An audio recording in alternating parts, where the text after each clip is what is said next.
పెడతాడు.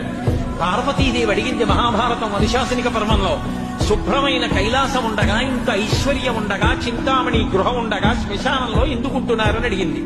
అడిగితే ఆయన చెప్పాడు, పార్వతి బతికున్న నాళ్లు అన్ని చోట్లకి వెడతారు, ఏమీ తోచట్లేదు, శ్మశానానికి వెళ్ళొద్దామని ఎవరు రారు పార్వతి.